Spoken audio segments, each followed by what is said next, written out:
আসসালামু আলাইকুম বন্ধুরা, আশা করি আপনারা সবাই ভালো আছেন। অনলাইন জব নিউজ বিডির পক্ষ থেকে জানাচ্ছি আন্তরিক শুভেচ্ছা ও স্বাগতম। তো সরকারি চাকুরিজীবীদের জন্য একটি ব্রেকিং নিউজ, সেটা হচ্ছে সরকারি চাকুরিজীবী যারা আছে তারা মহার্ঘ ভাতা পেতে যাচ্ছে এবং এ সংক্রান্ত কিন্তু একটি পর্যালোচনা কমিটি গঠন করা হয়েছে যে কিভাবে এই মহার্ঘ ভাতাটা দেওয়া হবে সেই সংক্রান্ত একটি কমিটি কিন্তু অলরেডি গঠন করা হয়েছে। এই ভিডিওটা ভালো লাগলে অবশ্যই লাইক করবেন। এই ভিডিওটি যদি পছন্দ হয় অবশ্যই চ্যানেলটি সাবস্ক্রাইব করে রাখবেন। ফেসবুক থেকে এই ভিডিওটি দেখে থাকলে অবশ্যই পেজটি ফলো করে রাখবেন। সরকারি চাকুরিজীবী যারা আছে তাদের জন্য একটি মহাসুখবর, অর্থাৎ 2025 সালের বোঝা যাচ্ছে যে 2025 সালের শুরুতেই তাদের জন্য একটি সুখবর আসতে যাচ্ছে। সেটা হচ্ছে সরকারি চাকুরিজীবীরা মহার্ঘ ভাতা পেতে পারেন এবং এ সংক্রান্ত কিন্তু কমিটি অলরেডি গঠন করা হয়ে গেছে। তো বর্তমানে আজকে যে 13 তারিখ, 13ই ডিসেম্বর 2024, এবং সমকালে কিন্তু এই খবরটা প্রকাশ করা হয়েছে। বাংলাদেশের জনপ্রিয় পত্রিকা সমকাল তারা কিন্তু অলরেডি এই শিরোনামে প্রকাশ করেছে যে মহার্ঘ ভাতা পেতে পারেন সরকারি চাকুরিজীবীরা, গঠন হয়েছে পর্যালোচনা কমিটি। তো এখানে মূল্যস্ফীতি থাকলেও অর্থনৈতিক সংকটে সরকারি কর্মকর্তা কর্মচারীর জন্য নতুন পে স্কেল বেতন কাঠামো দেওয়ার পরিকল্পনা নেই।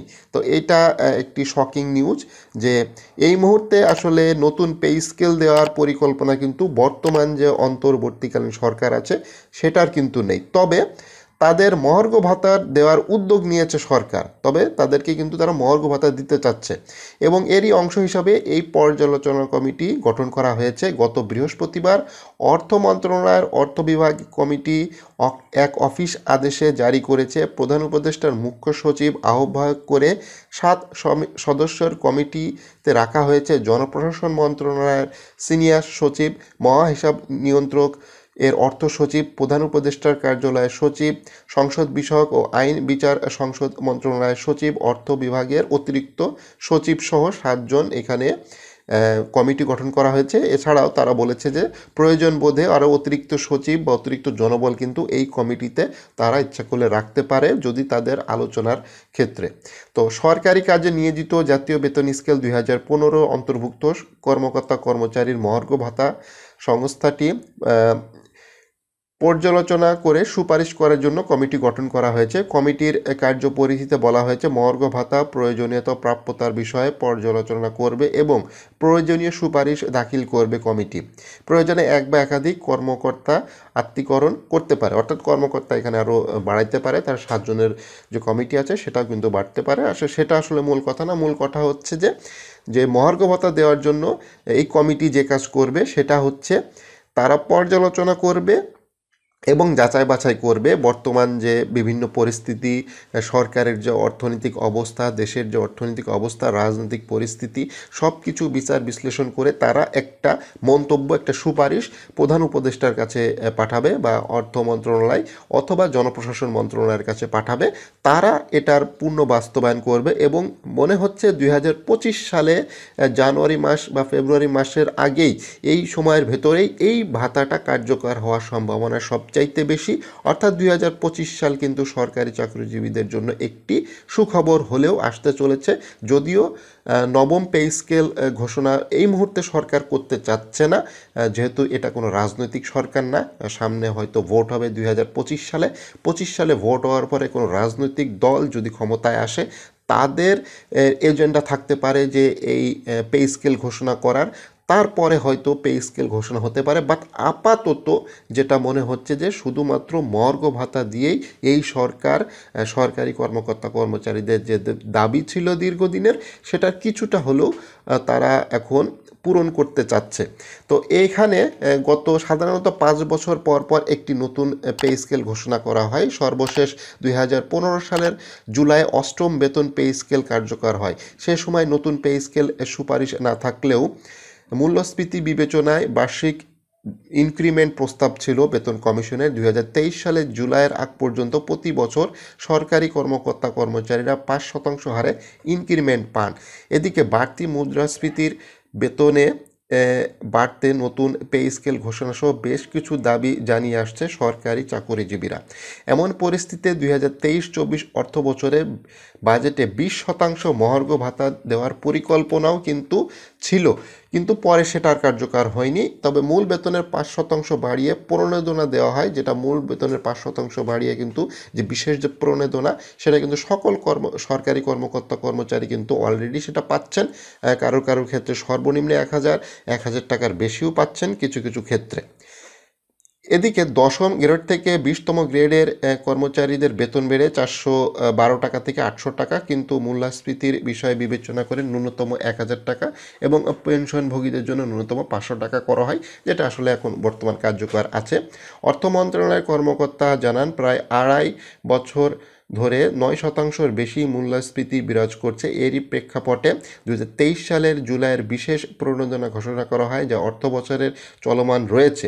তবে প্রায় ৯ বছর নতুন পে স্কেল হওয়ায় বাড়তি মূল্যস্ফীতি জীবনযাপনের হিমশিম খাচ্ছে কর্মকর্তা কর্মচারীরা। বর্তমানে অর্থনৈতিক পরিস্থিতি নতুন বেতন কাঠামো ঘোষণা করার যৌক্তিক হবে না। মানে যে এখন বর্তমান যে অর্থনৈতিক পরিস্থিতি আছে, এটার ক্ষেত্রে যদি নতুন করে যদি এখন বেতন কাঠামো গঠন করা হয়, তাহলে কিন্তু এটা সব দিক থেকেই প্রভাব পড়বে, সেটাই আসলে তারা বোঝাতে চাচ্ছে।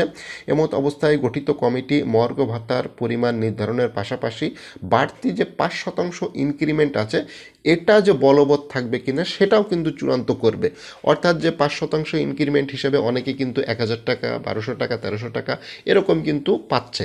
তো সেটাও কি থাকবে কিনা এর সাথে, এবং প্লাস এর সাথে মর্গ ভাতাও যোগ হবে কিনা, সেটাও কিন্তু একটি বিবেচনার বিষয়। সম্প্রতি বাংলাদেশের পরিসংখ্যান ব্যুরো হালনাগাদ প্রতিবেদন অনুযায়ী গত নভেম্বরে সারা দেশে খাদ্য মূল্যস্ফীতি হয়েছে ১৩.৮০%। খাদ্য বহির্ভূত পণ্য নভেম্বরে বাংলাদেশের মুদ্রাস্ফীতি হয়েছে ৯.৩৯%। সাধারণ মহার্ঘ ভাতা বিশেষ পরিস্থিতিতে দেওয়া হয়। বিশেষ পরিস্থিতিতেই সাধারণত এই মহার্ঘ ভাতা কিন্তু দেওয়া হয়। সরকার চাইলে যে কোনো সময় এই মহার্ঘ ভাতা দিতে পারে, আবার যে কোনো সময় এই মহার্ঘ ভাতা কিন্তু তুলে দিতে পারে। তো এটা সম্পূর্ণ সরকারি সিদ্ধান্তের উপরে নির্ভর করতেছে। ফলে তাদের বাড়ি ভাড়া সহ অন্য কোনো ভাতার হেরফের হবে না। এখানে কিন্তু মূল বেতনের সাথে যুক্ত হবে না।